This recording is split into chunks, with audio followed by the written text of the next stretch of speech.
I won a place in Ali Abdaal's PTYA. So I've been through the whole course, and not long after that, I finally monetized. And so that alone should tell you something. It tells you that the course is valuable. However, I want to speak from the heart and give you my absolute God's honest truth review of this course. I'm not going to go like step by step through all of the course material. I will say the course is very, very comprehensive.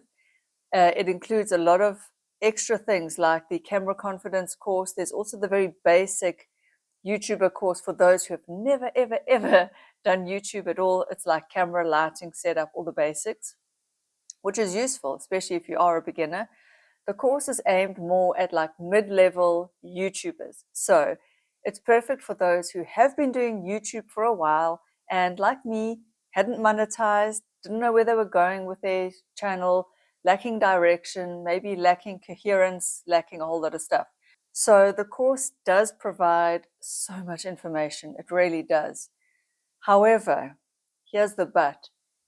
There is no information that is so wow or unique or unfindable. You can find all the information in his course if you search.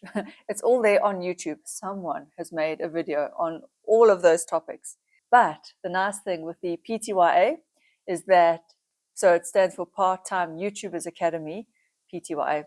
The nice thing with that is it's all of the information packaged beautifully into a course.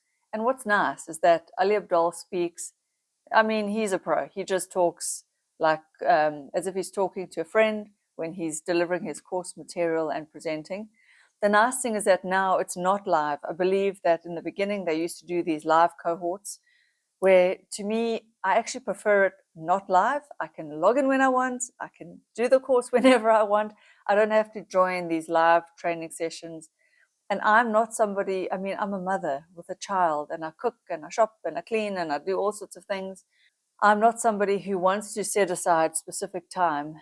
I want to do it at my own pace. So the nice thing with the course is that you get access to the PTYA Academy group of people. So you can sort of chat, there's group chats and stuff, and there's like an online kind of like thing where you can talk to other students of the course. I didn't find I used that a lot. It's time consuming. It's time consuming going through the course. Then to go and chat, it is nice if you want to share your triumphs, if you want to discuss any difficulties, if you want to bounce ideas around. It is nice that you have access to that community. So I thought that is a nice feature, but it's not something that I really made use of. One of the best parts of the course was the bonus module, the part that is not in the main body of the Part-Time YouTubers Academy, the camera confidence course. What I really loved, I think it was the most freeing thing for me, was that you saw behind the scenes of Ali Abdaal doing takes, and he actually gets it wrong most of the time. So he's somebody who, he doesn't read off a complete script, but he has bullet points, and he'll have his laptop there, and then he'll look at the bullet points and then talk. And then sometimes if he stumbles over a word or whatever, and he actually stumbles a lot, which was very freeing. I was just like, oh, okay, so I'm not the only one who maybe gets nervous, has to repeat a word, has to, like, you know what I mean? We all are human, and we will all stumble over our words.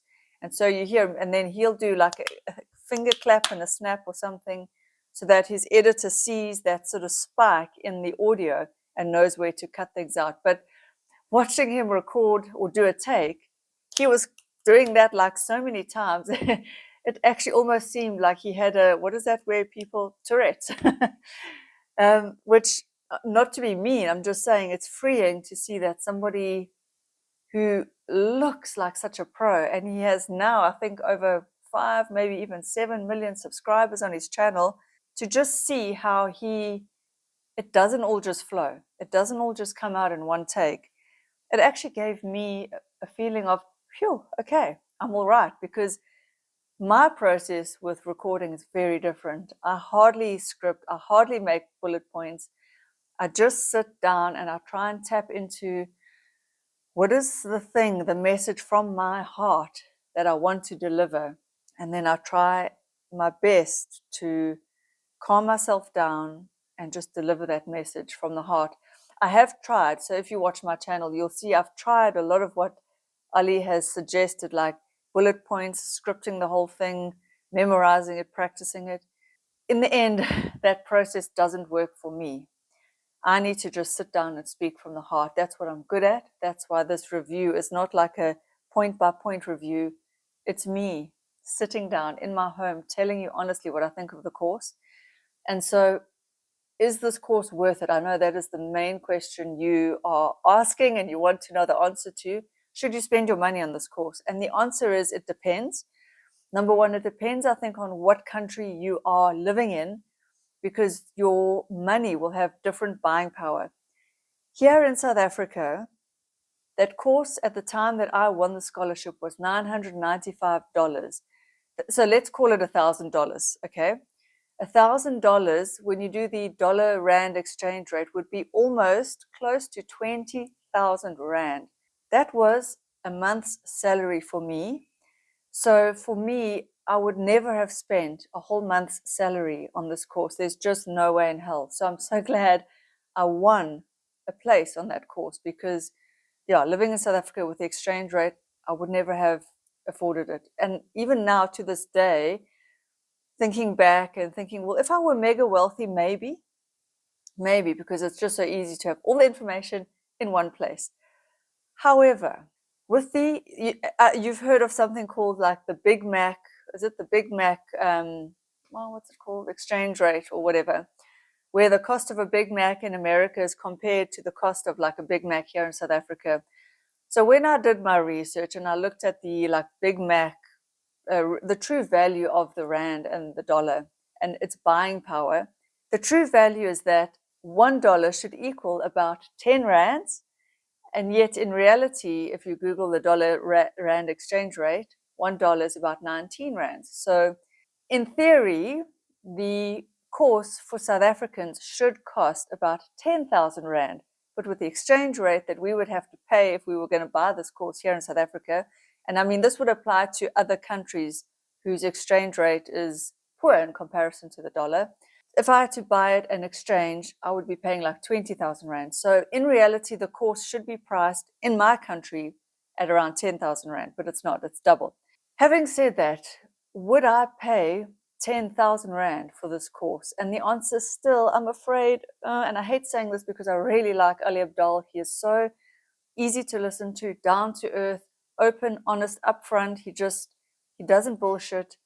I still wouldn't pay 10,000 rand for the course, having gone through it, even though I monetized after I took the course and I applied so much of the information.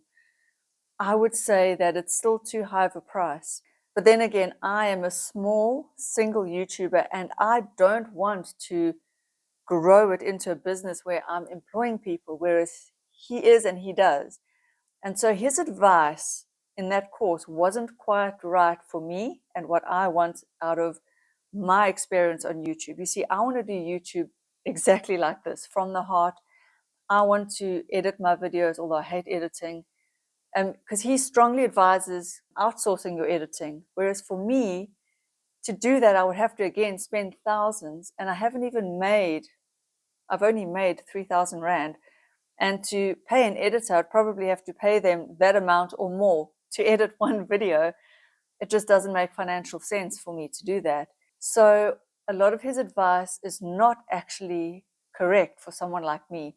I also want a channel that feels intimate and that feels, honestly, that feels like I'm just sitting in my home and talking to you from my heart.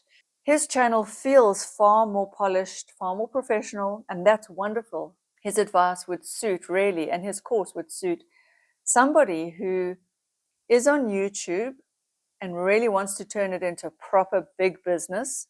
Somebody who's on YouTube, maybe with a business that they are using YouTube to promote. So somebody who wants to make their YouTube channel very slick. They want to give it a whole look and a feel and a consistent, coherent, like a packaged thing. You know, he talks also about moving away from YouTube and going onto multiple platforms, which is good advice. For me, though, who does everything myself, that is exhausting. And so with his course, there's a lot of advice that is nice maybe for the future. So I'm not saying his course isn't worth it, But for somebody like me, it wouldn't have been worth it had I paid. Had I paid for this course, I would have felt like I'd wasted money, to be very honest. Having said that, the links that I have to his course, they are affiliate links, and that is a very cool thing that he offers to his students, which is why you see so many reviews here on YouTube reviewing his course, because he does offer the students affiliate links so that we can then obviously promote his course and we can get a kickback. I do think if you are living in America or in Europe with the euro, or in the UK, and your buying power is that much more, I do think it would be worth possibly investigating this course, especially if you've been on YouTube for 2 to 3 years and your channel's not seeing traction. Because the truth is, my channel has gotten traction since I took the course. I do think part of it is down to his course. The other part of it is just me practicing and getting better at and making far more videos. The more I sit in front of my cell phone, my camera, the more confident I become naturally. His course did get me to think about visuals, aesthetics. Some of his advice there is also, I wouldn't say it's the best advice, because he often talks about like the background. It should include lights and plants. And, I don't like that, because what I noticed is that so many YouTubers have that look, they have that aesthetic, and it becomes kind of like a just copy and paste. I want my channel to be unique to me. I don't want my background to look like anyone else's, which is why I have my own artwork in the background. Books I love, so I had books in some of my other backgrounds. There's my pet, my dog. So these are the small touches that I do feel a lot of his advice is generic. And if everyone followed his advice, which a lot of his students do, all their channels have the same look and feel, and then all those same pop-up little illustrations, pop-up icons. I mean, he's a big believer in listicles and bullet points. And I cringe when I see a listicle, even though it is a nice way to package up information. It feels to me like a magazine article or like a Medium blog post or something, where 11 ways to do this, 9 tips for that, 10 trends. It's too catchy, too slick, too not from the heart. That's not how people speak. Like if I'm sitting speaking to you as my friend, I'm not going to say to you, hey, did you see I had 10 of these this week and I'm going to tell you the 10 tricks that I use to lose weight. That's not how people talk. And so although you will see on my channel, I've got a lot of his suggestions, which I've tried out, you've got to do also what feels right to you. And that is the biggest lesson that I've learned on my own. Clickbait, hyper thumbnails. I mean, I've even tried the thumbnail photographs where I've done those shock faces and things. This is where I like Ali Abdaal's sort of idea, is that he says, don't be too clickbaity. Don't do those like hyper thumbnails. You've got to find the middle ground between just clickbaity enough to obviously attract an audience and not too clickbaity where you're going to put people off. And I'm still learning that. I'm still learning what is working for me and what feels also authentic to me, because so much of YouTube in general, it is too salesy and clickbaity, and it doesn't feel authentic for me and to me. But I'm also learning that I don't need to grow as fast as these big channels. I can do all the work myself. The big tips are have good audio. I mean, that you can find for free on YouTube, all the tips about audio, lighting, backgrounds. So I do think you could grow your channel just by doing enough research right here on YouTube, where all the information is for free.